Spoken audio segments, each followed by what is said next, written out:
Hello, everyone. It's Wednesday, April the 5th. Gosh, it's hard to believe. You know, it's time just marches on. But thanks for tuning in with us today. You know, I'm going to kind of move through these announcements and everything, and appreciate you bearing with us. We've changed times a bunch of times today, but you know, today is an anniversary that, you know, with my family being in the coal mining business, it's an anniversary that is terribly sad. It's the UBB anniversary. It's 13 years since that terrible explosion at Upper Big Branch Mine, and that claimed 29 very, very courageous lives and everything. And it brought an earthquake of sadness to the coal fields and surely to our family and to many, many, many others. And it was just plain terrible. But there's a permanent memorial in Whitesville, West Virginia, of all places. You know, that's where really I was born. I really was born at the St. Francis Hospital in Charleston, but we lived in Whitesville and long time ago. But sad day. We lost some real heroes. I remind you all just this, but just think about it. Without our coal miners in the previous wars, whether it be World War I or World War II or the Korean War or whatever it may be, through all that time, our coal miners really gave us life and gave us the opportunity to retain our freedoms that we have today.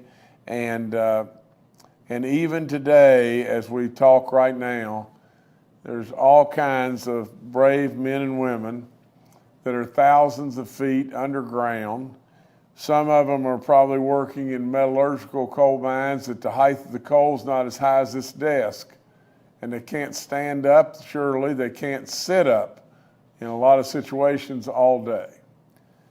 You know, water may be running in on them, and they may absolutely have come to work in chest waders and a raincoat.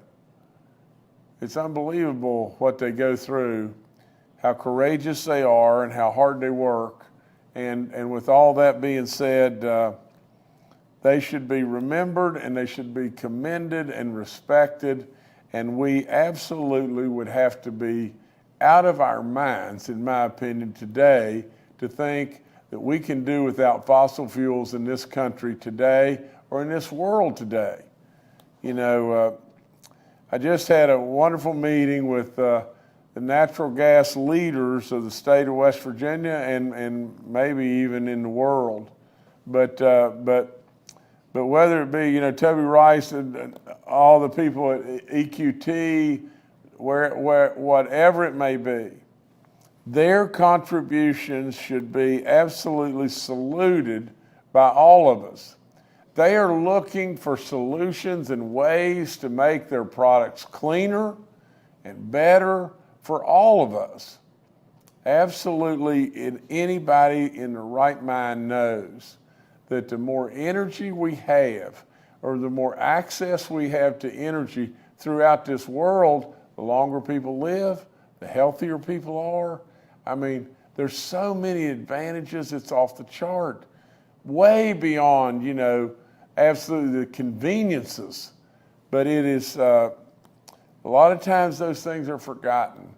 You know, you go to a country that is really starved for energy, people are sick, and people are dying at a younger age and everything. But literally, absolutely, with all in us, none of us wants to absolutely continue down the path of pollution or bad waters or whatever it may be. None of us wants that. Absolutely, but we absolutely have to live here and we have to flourish in this world, and there's technology and ways that we can accomplish every bit of that. I salute all, but I expect you all to remember these great people that we lost And I'll promise you, without any doubt, our family will surely join in prayer at this time. And our family absolutely wishes that some way, somehow, these people will never be forgotten. Thank you so much for all that they've given all of us. I've got another bit of not very good news here, but we've lost a long-time county sheriff in Upshur County, Virgil Miller. He passed away very suddenly this week and everything, but Sheriff Virgil Miller was serving his third term in Upshur County as our sheriff after being elected in 2020. He had previously served 2 8-year posts as our sheriff in Upshur County, and was doing, had an incredible career in regard to law enforcement. He started out in Webster County and came to really Upshur County in 1980. It seems like 1980 to me. It was just a few years back, but I know that's getting to be a long time ago. But in addition to his role as sheriff, he served the county as the chief deputy, the magistrate and chief of the Buchanan Police Department. I am absolutely able to do this, and I have issued a proclamation to lower the U.S. and West Virginia flags in Upshur County on the date of his funeral, and we surely are going to keep his family and him in prayer. Today we had to switch things around a little bit. We were scheduled to hold an event at the Canal State Forest. Let me tell you a little bit about this. It's just right outside of South Charleston, and unfortunately we're supposed to have some heavy thunderstorms. We're going to stock some fish, today when we came out there, and we'll do that soon. But the canal, the project that we're going to announce there and everything, that the Canal State Forest Stream Restoration Project is finally complete. The project, which I directed to begin in 2020, was a major undertaking that included the removal of the Davis Creek Dam, which was built in 1930. What it did is it changed, the stream back into a natural fishery and everything. It gave us, instead of 1,000-foot of fishery, now we have in excess of 1 mile. As far as accessibility for those, that are handicapped in some way or another and everything, now have multiple pier, access there. And so a lot of different good things are going on right in our back door at the Canal State Forest, and we'll make sure that we visit there real soon. But we're really happy to announce the completion of a project out there that's just going to make things a lot better, and we're going to invite people to come out and absolutely enjoy that great state park. And I'm going to talk to you now about another one, but we're also going to make sure people understand we're going to be stocking trout in that stream, and that's good stuff. Okay, we were at Cooper's Rock yesterday, and again, a jewel of West Virginia without any question, a long ways from here, but Cooper's Rock, is up right outside of Morgantown, and I commend, especially Chelsea Ruby with our tourism department and everything, but there's so much interest now about what's called the darkest skies, where really people are doing stargazing and being able to see the incredible universe and everything through telescopes or whatever it may be. But Cooper's Rock is absolutely one of those destinations. And so we're going to build, we're going to start out in phase 1. We're going to build A-frame, and let me read a little bit to you. The construction, we're going to build 5 new A-frame stargazing cabins, perfectly positioned to provide a one-of-a-kind stargazing opportunities, fully equipped with telescopes and some of the darkest skies in the state on the East Coast. This is then what we're going to do. We're going to move on to phase 2, and we're going to build 15 more. You know, in addition to that, we're increasing our campsites from up another 25. We're also going to redo the bridge construction, the pedestrian bridge construction there.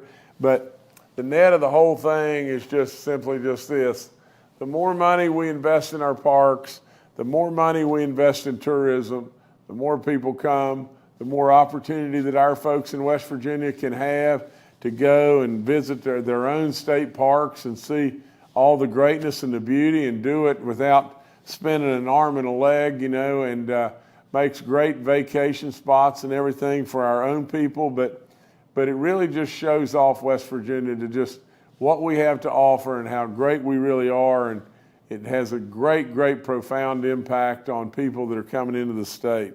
So we're really, really, really tickled to do these things at the Canal State Forest and at Cooper's Rock.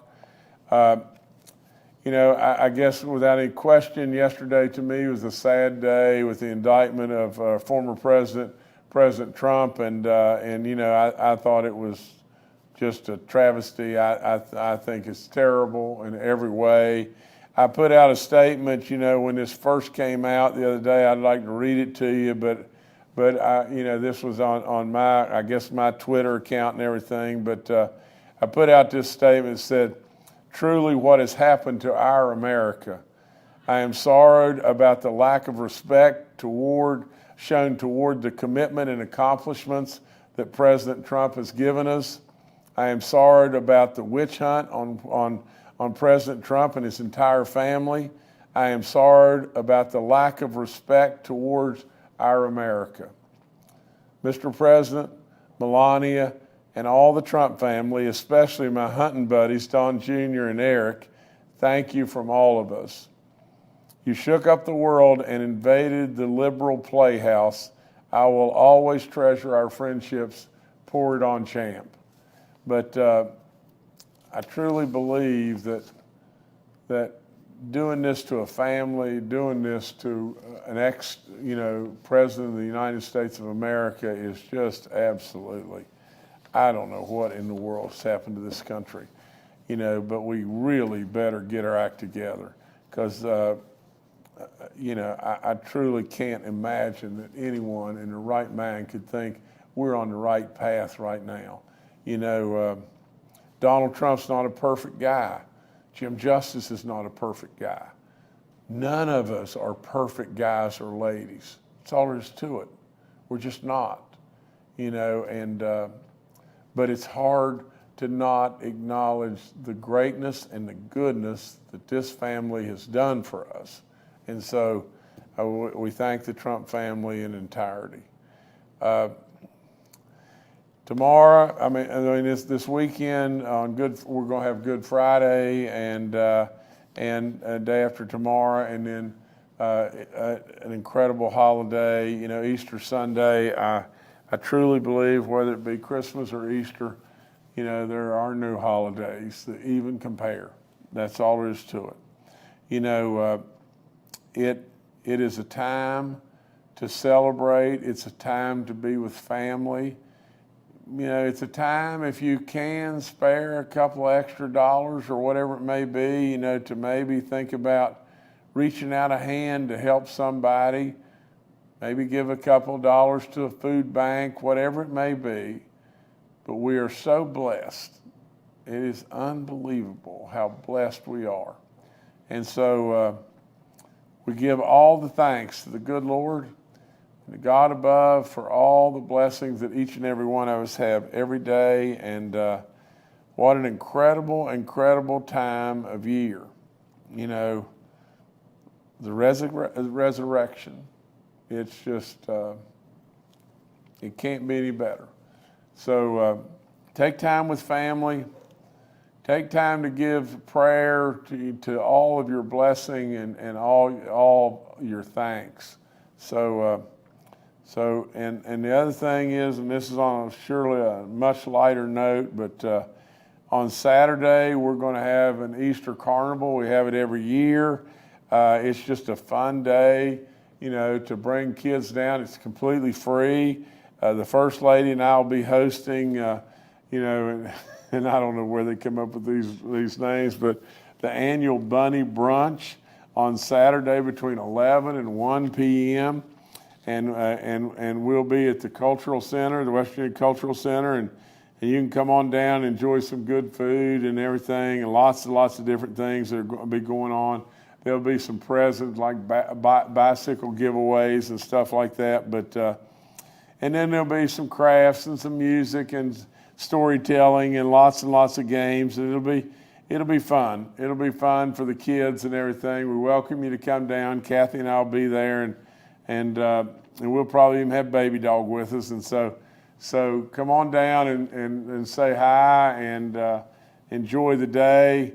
Hopefully, I think it's going to be a little chilly, but maybe not too bad, and so try to come on down. But more than anything, take time with your family to celebrate an incredible Easter holiday. And the last thing I've got is, I think, that we have a video from General Hoyer as far as the COVID update. But General, take over, sir.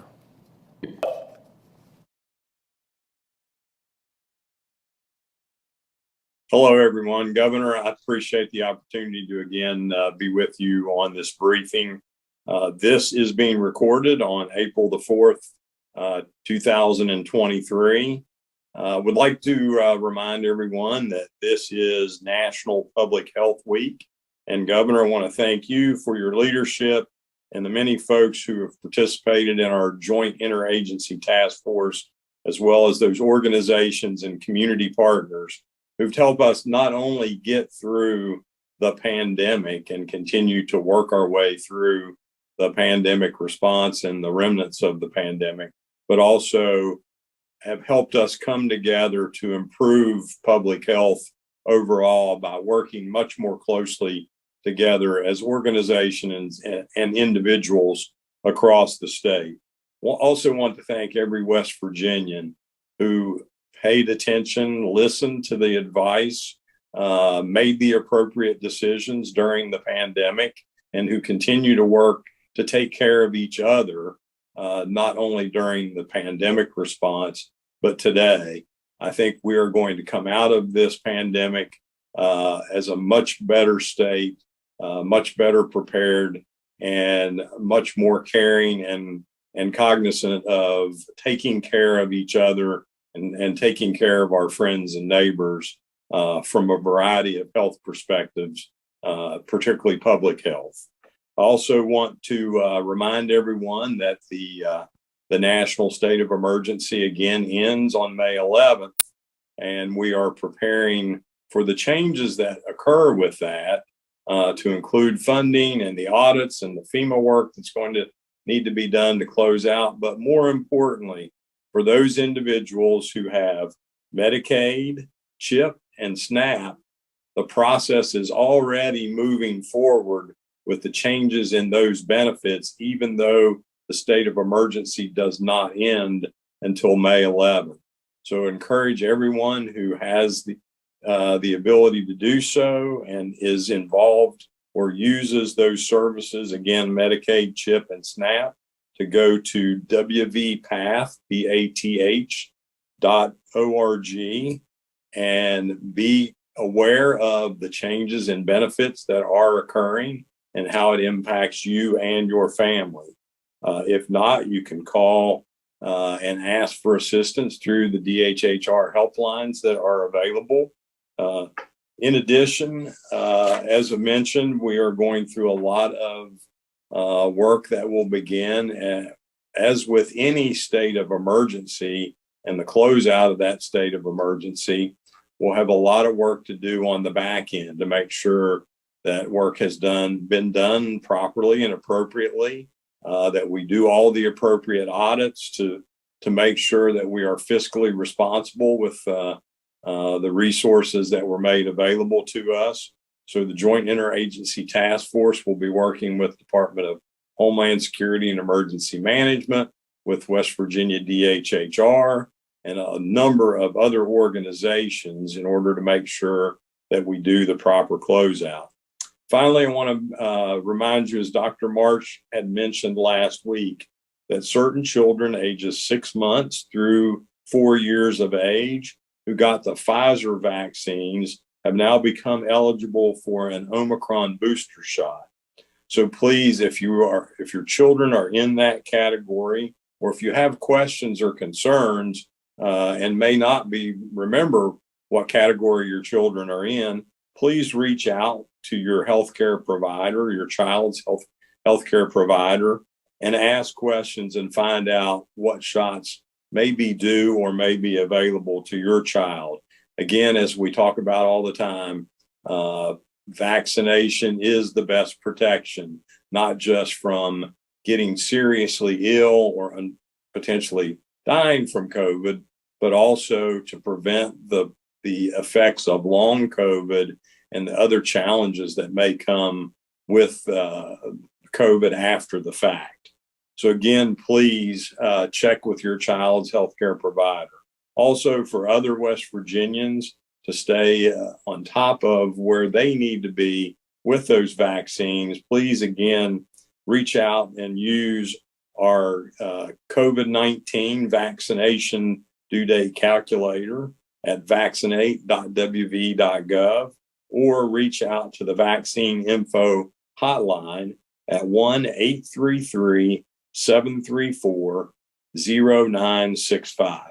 Again, Governor, thank you for your leadership. Thank all the organizations, from primary care providers, healthcare providers, to community clinics, to our local health departments, to all the volunteer organizations and state agencies who've participated in this national public health emergency to help keep West Virginians safe.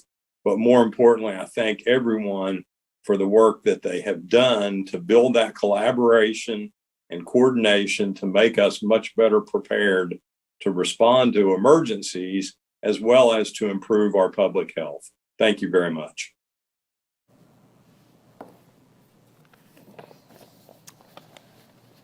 Okay, Jordan, I think we're done, except questions.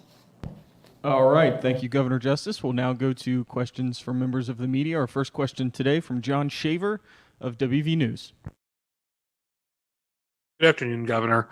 I wanted to talk about DHHR real quick.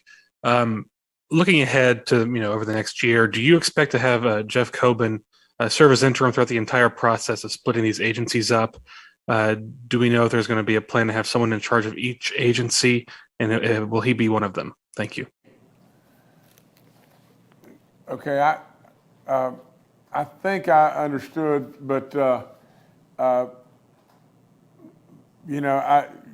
if I understood correctly about, will we have a team in DHHR, and who will lead going forward in the future?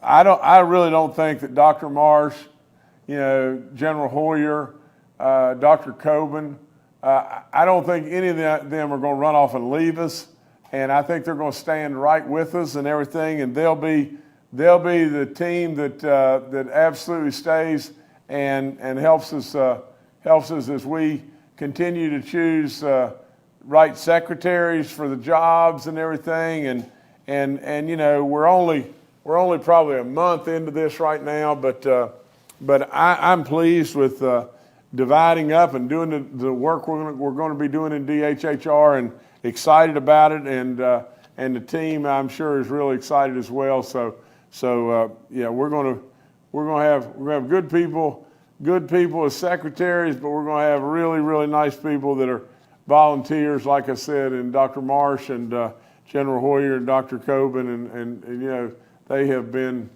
superstars, and I'll never ever be able to repay them in any way enough, because their expertise has been off the chart. All right, thank you, John. Now to Mark Curtis with Nextar Media.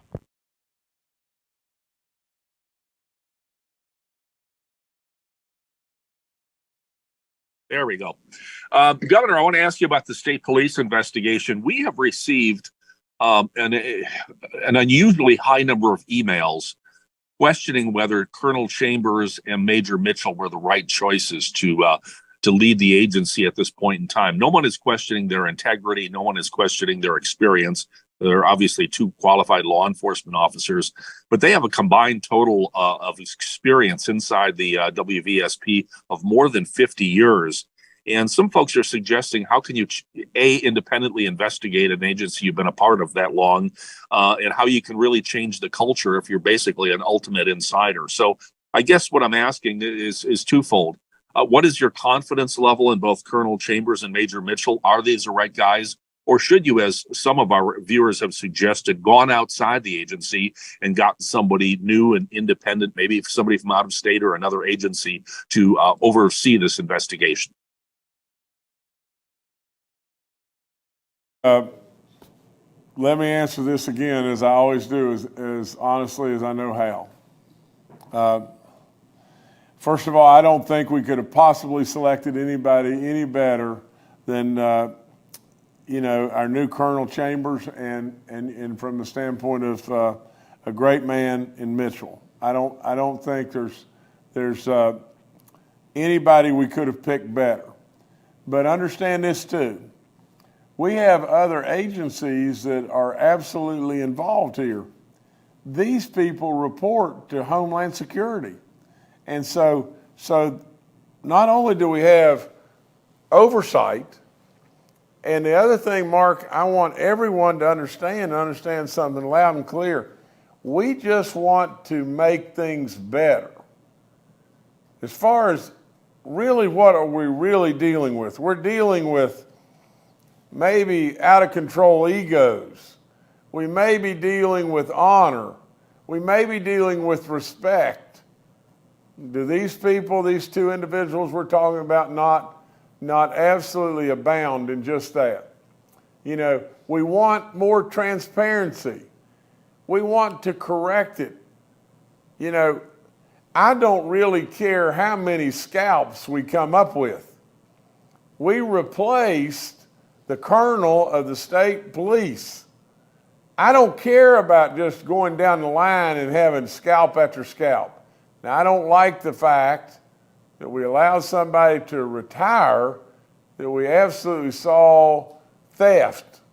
I don't like the fact that things, and I truly trust we will absolutely get to the very bottom of investigations and we'll make things, much, much better. Will we make it perfect? Well, of course not. This has been an age-old problem forever. I'm about making things better. And so these two individuals will lead us, and they'll do really good work. I'm absolutely confident beyond good sense. And by the fact that they've been there, I think absolutely is a plus rather than a minus. All right, thank you, Mark. Now let's go to Kimberly Kegley with WSAZ. Hi there. Good afternoon, Governor. My question is directed to you. Last week, you announced an investigation of an alleged rape involving a trooper. And I understand you can't get into the specifics of that investigation, but can you provide a timeline of when that investigation began? Thank you. Well, understand that the FBI is involved. The FBI is handling that investigation, and as far as any of the details, I surely can't disclose anything else other than that right now. But that's not really being handled right now by the state of West Virginia. That's absolutely being handled by the FBI, is where it should be. All right, Governor, back to you. Well, in looking real quickly, I again, please ask for your prayers over this terrible disaster of the UBB mine, where we lost 29 really courageous individuals. I ask for your prayers for a great sheriff, Virgil Miller, that we had for a long, long, long time and tragically died, and very unexpectedly. I ask for your prayers over Easter Sunday, over the holiday that is, other than Christmas, the two most precious holidays that can possibly be. And let me just make sure that I'm not leaving something else out, but I think that's it. And, well, you know, I surely ask for your prayers for all those that we've lost in regard to COVID. And I ask for your prayers for all those that are sick. So a prayerful weekend, in my opinion, and please try to spend some time with your family. And if you get a chance to run down and see us on Saturday, we'd love to see you. Anyway, we thank you so much, and stay in prayer. God bless each and every one of you.